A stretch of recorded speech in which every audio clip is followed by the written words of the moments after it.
ואלה שמות בני הבאים מצרימה את יעקב איש וביתו באו. Et voici les noms des Bnei Israël qui sont allés ou qui viennent, Abaïm, c'est curieux, c'est un présent, vers l'Égypte, avec Yaakov, chacun et sa maisonnée, ils sont venus. Et voici les commentateurs préférés, vos commentateurs préférés, je l'espère, nous l'espérons, de ce texte qui vous est offert par la Yeshiva, la section francophone de la Yeshiva de Kfar Maimon Shalom.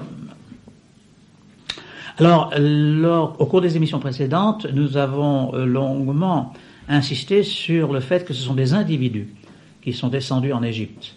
Et en effet, le texte commence par Shemot Bnei Israël, les noms des enfants d'Israël. C'est en effet le nom, ou plutôt le prénom, qui caractérise chacun de nous, plus, nous l'avons souligné, le vêtement, plus la langue hébraïque. Et d'ailleurs, c'est curieux que cette langue fût parlée en Égypte même par les enfants de Yosef, qui sont nés en Égypte, qui ont été élevés à l'égyptienne et qui quand même connaissaient assez d'hébreu pour servir d'interprète lorsque les parents et les frères, du moins leur oncle, sont arrivés, et que Joseph n'a pas voulu se faire reconnaître. Et nous avions commencé par évoquer un autre lien important qui semble ici souligné par ce premier verset du livre de l'Exode, c'est le lien familial. D'abord, il est dit Bnei Israël, les enfants d'Israël. Or, Israël, c'est Yaakov, mais on parlera plutôt de Yaakov chaque fois que dorénavant nous rencontrerons. C'est le grand-père Jacob, à titre individuel, ce que Jacob a pu apporter de plus par rapport à Yitzhak et par rapport à Abraham. Par parenthèse, je voudrais également souligner que ce qui fait plaisir aux parents, c'est que les enfants ne soient pas toujours et forcément et dans tous les domaines copie conformes. Quand on dit Eile Toldot Yitzhak ben Abraham, Abraham holit et Yitzhak, voici les descendants d'Abraham, c'est Abraham qui a engendré Yitzhak. Les Ramim, les commentateurs se sont tout de suite posé la question, mais pourquoi répéter, puisqu'on dit que c'est Isaac, fils d'Abraham, et qu'Abraham a donc engendré Yitzhak. Mais c'est une situation tout à fait particulière, on va pas revenir là à 300 ans en arrière, mais c'est une situation particulière qui mérite des explications spéciales, mais en général, Abraham n'a pas été exactement comme Yitzhak, Yitzhak n'a pas été exactement copie conforme de Yaakov, sinon ça ne vaudrait pas la peine d'avoir des enfants. Si les enfants ressemblaient à tout point aux parents, il faudrait dire ça aux parents, de se réjouir quand les enfants prennent quelquefois une autre voie, qui les dépasse bien sûr. Si c'est une voie divergente, ça leur fait jamais plaisir.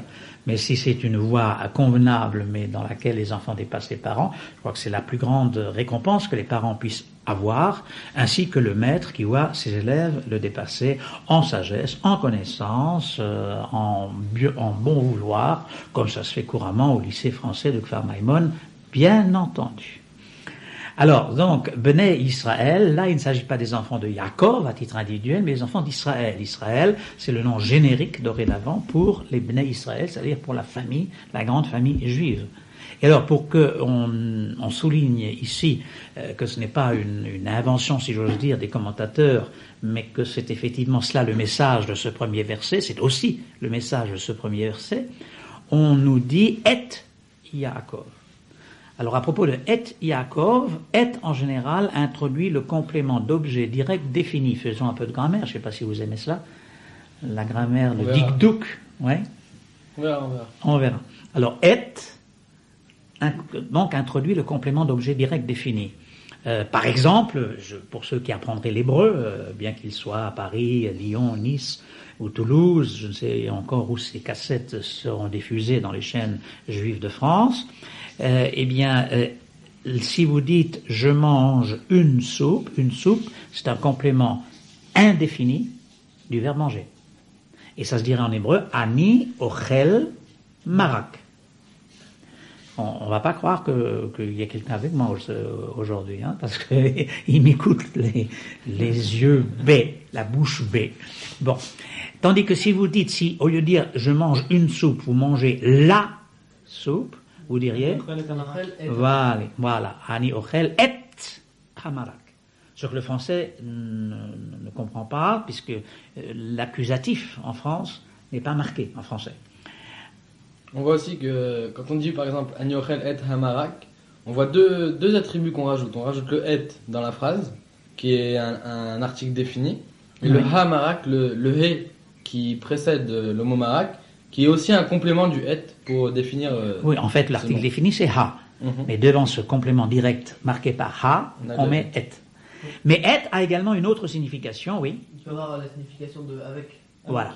Alors, et, dans les bons anciens surtout, a la signification, très souvent en tout cas, de avec. C'est un yitour. Il y a des rabbins qui sont restés célèbres pour avoir commenté tous les itim de la Torah. C'est-à-dire tout ce que le mot et nous apporte de plus. Par exemple, ici, et Yaakov, on nous dit que c'est pas seulement Yaakov qui est sorti, qui est descendu en Égypte, mais que et Yaakov avec Jacob sont sortis, non seulement Ish, lui, Yaakov, le patriarche, le dernier des patriarches, mais Beto. Que veut dire Beto? Sa maison. Sa maison, sa maisonnée, voilà.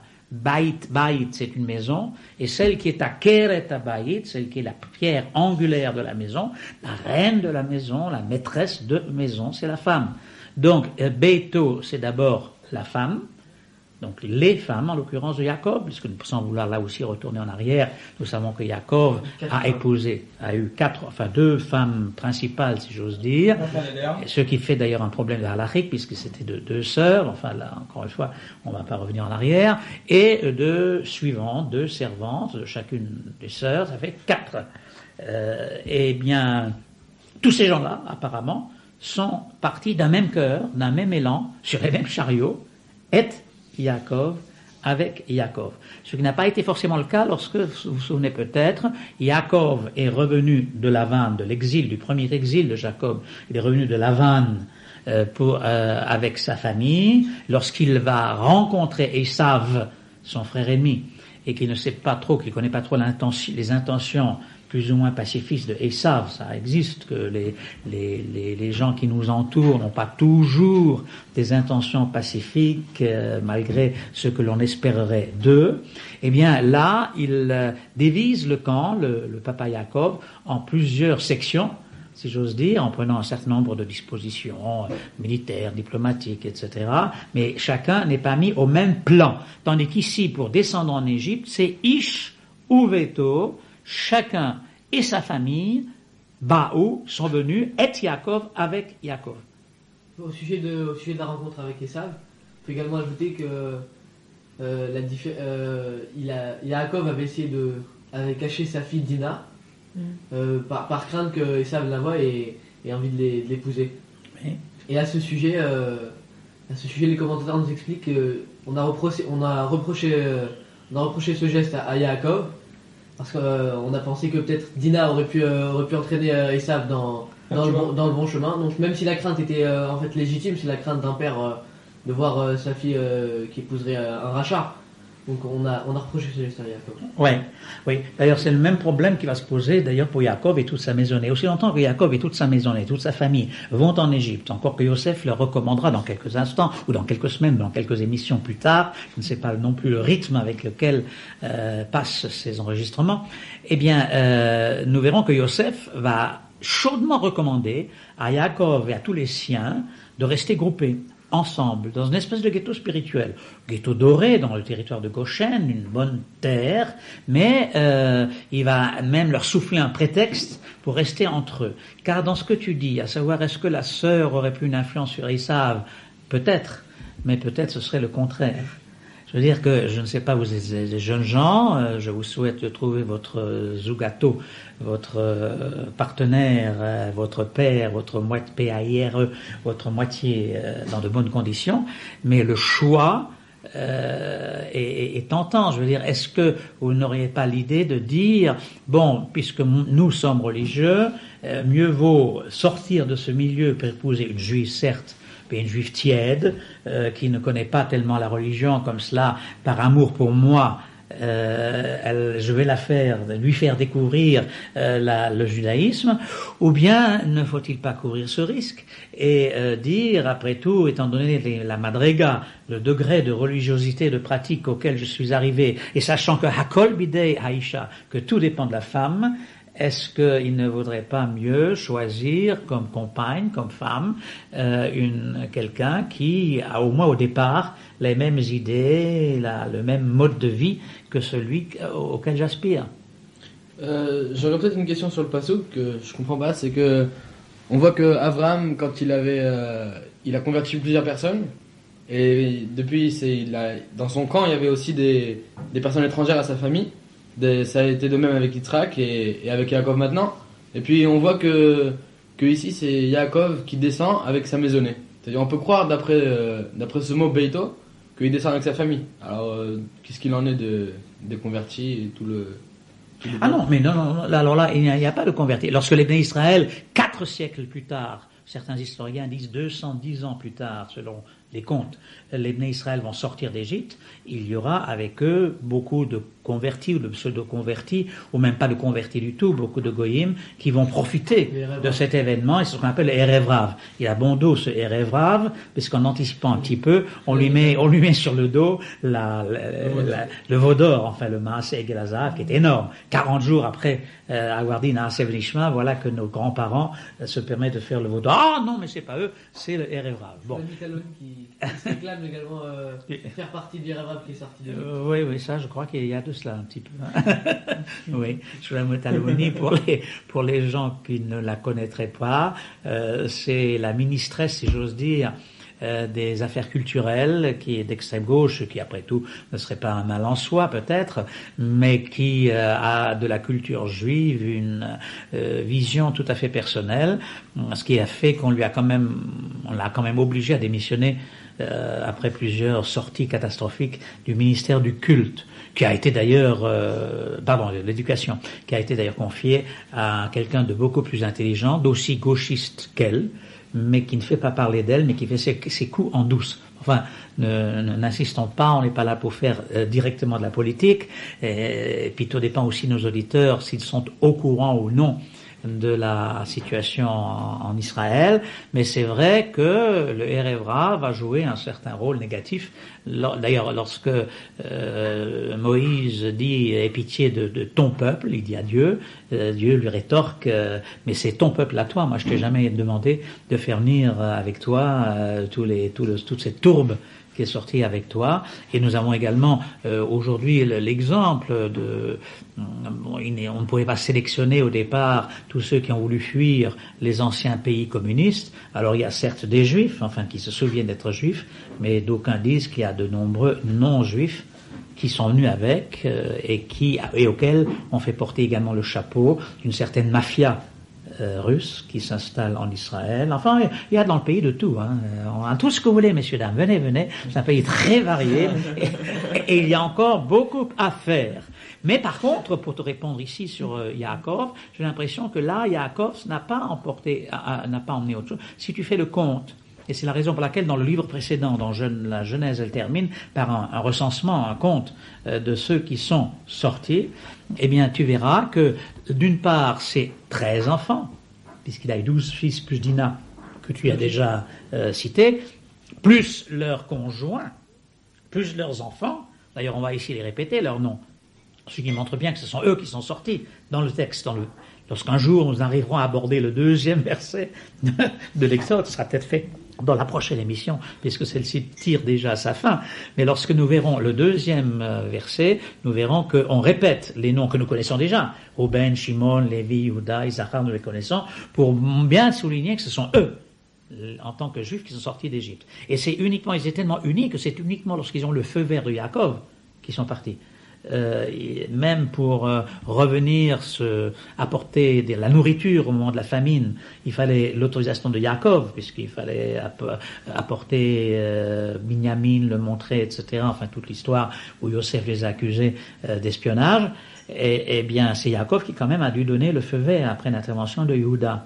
Et ici aussi, c'est lorsque, disent les Midrashim, nous le verrons aussi en plus en détail, lorsque Yaakov a vu ce que Yosef lui a envoyé comme message, c'est-à-dire des agalotes, des chariots, mais cela lui a fait rappeler qu'ils étaient justement en train d'étudier la Egla, la paracha de Egla Chaloufa, et lorsque Yaakov a vu que Yosef s'est encore rappelé le dernier shiur que le papa lui a donné avant ses aventures en Égypte, alors il a dit, si c'est comme ça, eh ben on peut y aller. Et voilà donc comment ils partent, Yaakov, Ish Uveto, lui et toute sa maison. Dernier mot à expliquer, enfin, vous savez que la Torah est une richesse extraordinaire, c'est la raison pour laquelle nous ne suivons pas la paracha, l'ordre des parachiotes, mais nous faisons un verset, on revient dessus pour dire aux uns et aux autres ce que nous avons ressenti à la lecture de ce verset. Mais peut-être le dernier mot qu'il faudra analyser, ça ferait pour la prochaine fois si les auditeurs le veulent bien, c'est le mot ha-ba'im, qui semble, sans vouloir refaire un peu de grammaire, qui semble écrit au présent. Or, c'est une histoire qui a lieu il y a longtemps, et qui se termine d'ailleurs par le passé. Ishuveito Ba'u, ils sont venus. Or, au milieu, il y a marqué ha-ba'im, les venant en Égypte. On verra ce que vous en pensez la prochaine fois. Shalom, c'était le commentaire qui vous a été présenté par les étudiants de la Yeshiva française de Kfar Maimon. Merci.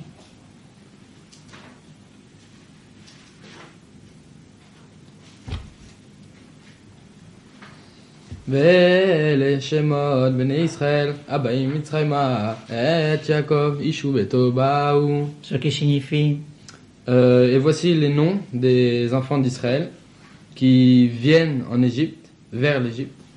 Avec Yaakov, Ishu Beto, Baou, hommes et maisonnées sont venus. Voilà. Alors j'espère que nos auditeurs sont déjà un peu pris l'habitude de notre manière de voir. On lit le verset, on cantille le verset dans toutes sortes de cantillations différentes, mais vous verrez qu'à la longue, au fond, il y a un fond commun, même dans la cantillation. Et puis aussi la traduction que nous essayons de suivre au plus près possible, quitte à faire des digressions sur l'actualité.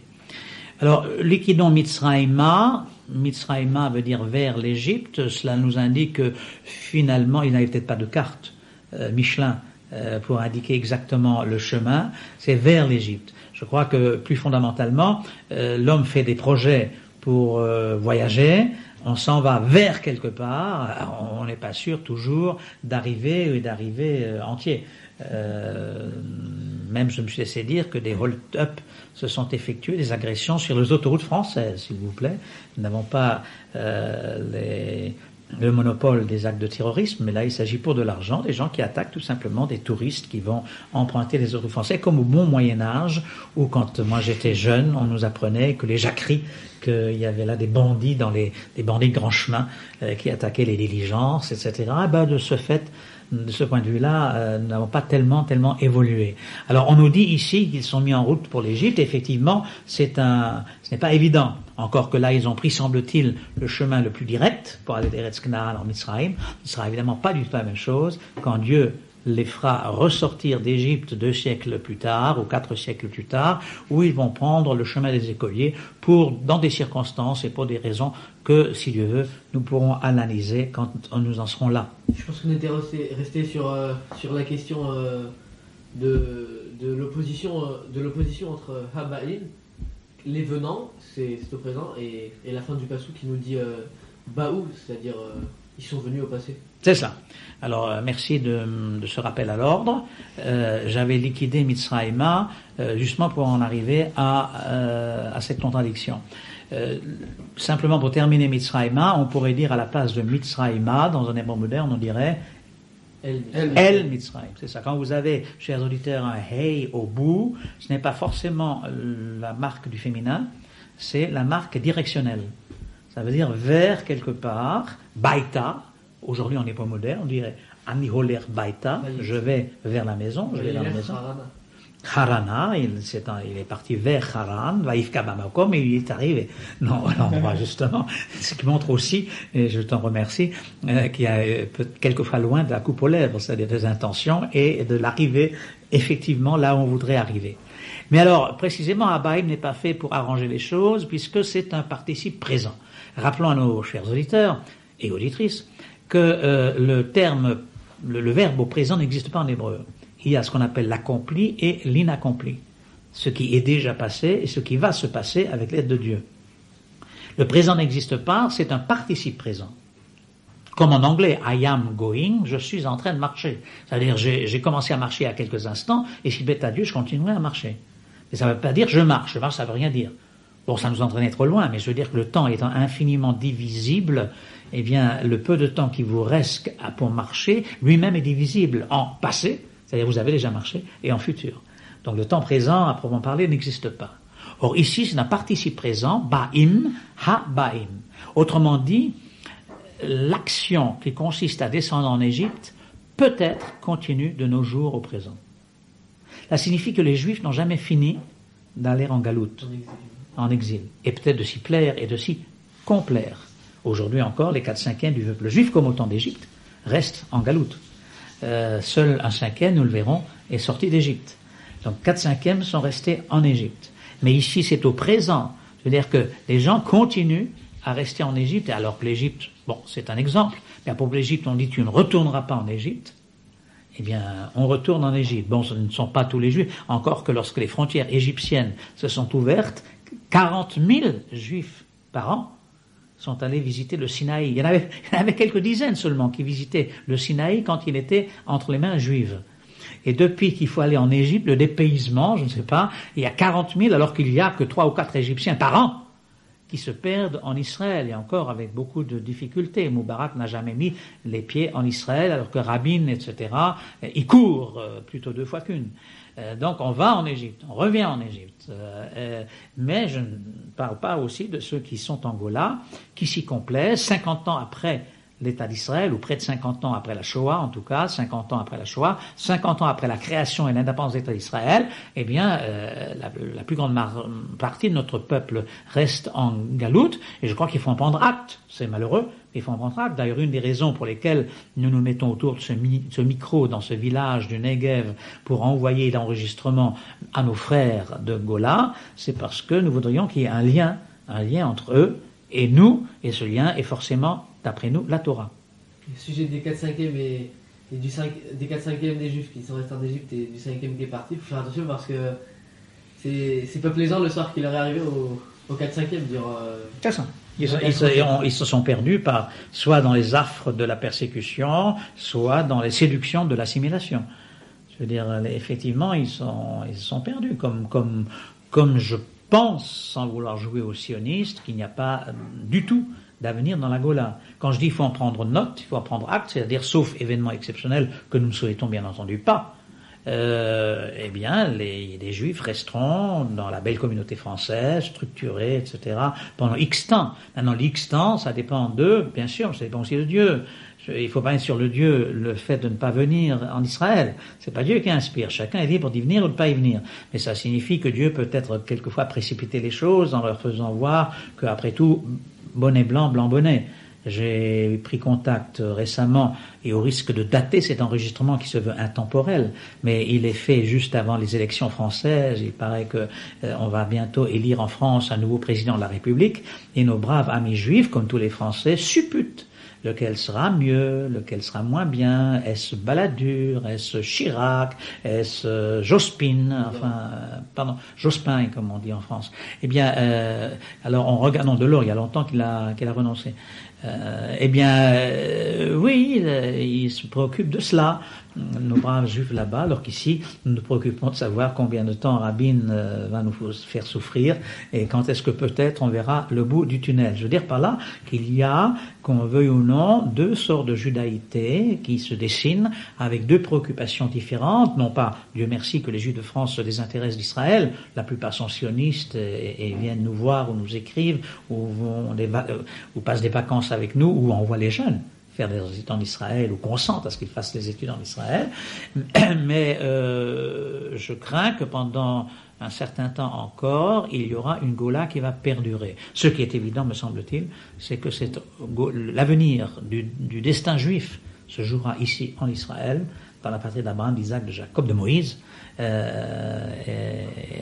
Moïse rentrant en Israël, bien que le pauvre n'ait pas eu l'autorisation de venir y mettre le pied, mais certainement pas en Égypte, ni même peut-être à Belleville. Oui. On ne t'a pas encore entendu ce matin. C'est vrai. Il écoute, voilà. Je dois dire à nos auditeurs que nous sommes 3 autour du micro, enfin 4. Il y a un censeur, un surveillant, là, qui écoute et qui dit est-ce qu'ils disent pas trop de bêtises, parce que évidemment cette émission n'est pas préparée. Nous lisons un passouk, un verset, nous le traduisons et nous essayons de discuter un petit peu, de faire part de ce que nous apporte aux uns et aux autres ce verset. Alors, Habaïm, donc, signifie qu'après tout, certains Juifs sont toujours en exil. Ça peut signifier aussi que peut-être, mais ça je m'avance beaucoup, je ne voudrais pas vous choquer ni choquer les auditeurs, mais on peut se sentir en exil même en terre d'Israël. On peut, oui, alors Oui, c'est vrai. C'est-à-dire que, comme on a vu les chiottes de Néardéa et de Poumdita, qui se trouvaient en Bavel, alors à ce moment-là, même que si on est en route Slaretz, alors on doit construire un petit Mikdash Meat, une sorte de petite synagogue pour que là où on se trouve, on fait un petit Eretz Israël. C'est ça.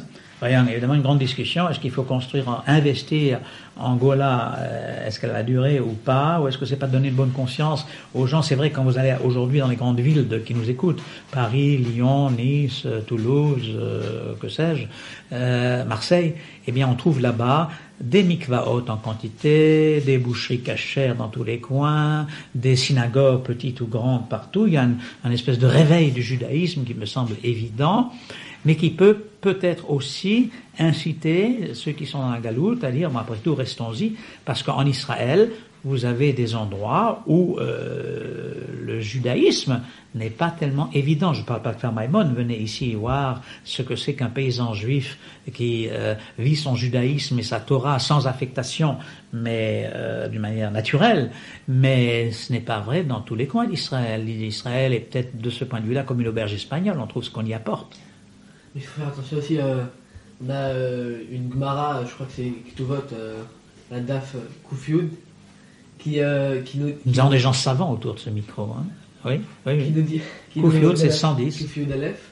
Qui 111, nous dit que celui qui habite en Israël, même dans une ville où il y aurait essentiellement des Ovdei Avodah Zarah, c'est des gens qui se conduisent pas bien, qui se conduisent comme les autres, comme les idolâtres. Et considéré comme quelqu'un qui croit en Dieu, et alors qu'au contraire, quelqu'un qui habiterait en Chutz Laaretz, même s'il est dans une ville où la plupart sont des juifs pratiquants, est considéré comme s'il n'avait pas de Torah, comme quelqu'un qui n'est pas croyant.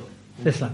Parce que bon, d'abord, il faut avoir une foi pour venir dans ce pays, pour s'installer. Et maintenant comme avant, hein, au point de vue économique, au point de vue spirituel, je dirais, malgré les difficultés ou à cause des difficultés, il faut venir maintenant ici et y lutter, ne pas critiquer Israël de l'extérieur, venir renforcer les rangs de ceux qui veulent faire de cet État un État vraiment juif. Et c'est vrai. Et donc il faut une foi, et même, nous en parlons peut-être une autre fois, nous sommes, pour tout dire à nos auditeurs, à la veille de Purim ou la veille de Pessah, quand ils entendront cet enregistrement peut-être, eh bien il est évident que même dans des endroits, comme tu dis, où il y a moins de Torah, et il y en a en Israël, eh bien Purim a un sens et est ressenti du point de vue national, du point de vue de la sensibilité, beaucoup mieux que chez les plus religieux en Choul. Les plus religieux en Choul, ils se lèvent de bon matin pour entendre pour la deuxième fois la Megillah, je parle des meilleurs, et puis on se dépêche pour aller au travail comme si de rien n'était, et pour éventuellement faire une Soudat Mitzvah le plus tôt possible dans la journée. Mais c'est très difficile, le rythme est tout de même un rythme goy, tandis qu'ici c'est un jour férié, et même la Shulamit Aloni que nous avons évoquée dans la dernière émission, eh bien, elle fait Purim, à sa manière, j'entends bien, mais elle fait Purim. Non, pour en revenir à ce qu'on avait dit tout à l'heure sur les mikvaot qui sont en Chutz Laaretz, est-ce qu'on doit les construire, est-ce qu'on ne doit pas construire, est-ce qu'on doit rester en Choul ou est-ce qu'on ne doit pas rester? Alors je voudrais dire qu'il y a un midrash qui nous dit que Mikdash Meat, un petit sanctuaire, qui se fera en Chutz Laaretz, comme Mashiach il viendra, à ce moment-là, ce sera ces petits sanctuaires-là qui vont commencer à se télétransporter, je ne sais pas si on peut dire ça, mais se télétransporter en Eretz Israël, et qui formera le Beth Amikdash. C'est en prenant ces Mikdash là, comme on prend la yeshiva de Rav, pour en revenir à Pomitage, qui était une grande yeshiva où les grands, c'était des gens qui étaient talmudiques, qui apprenaient, qui enseignaient, d'où leur connaissance réfléchie dans le monde entier. Hein. Et on voyait que ces yeshivas-là étaient existantes et qui étaient tenaces. Justement, pour en contraste un peu avec ce que tu viens de dire, tu dis que ces lieux, en fait, ces lieux saints vont reconstruire le temple. C'est vrai, mais par rapport à l'aliyah des personnes en elles-mêmes, on voit justement aussi que dans la Gemara citée, Ketuvot 111, on voit qu'il y a une opposition où Rabbi Yehuda dit que on ne doit pas revenir en terre d'Israël sans le signe de Dieu. Bien, c'est ce que nous allons essayer de voir la prochaine fois. Merci de votre attention. C'était la Torah, le commentaire des élèves de Kfar Maimon. Shalom. Le signe de Dieu, c'est vraiment révélé à nos yeux. Est-ce qu'on peut se considérer comme un signe de Dieu? Est-ce la Shoah ou autre? Bon, c'est un problème que nous allons peut-être reprendre lors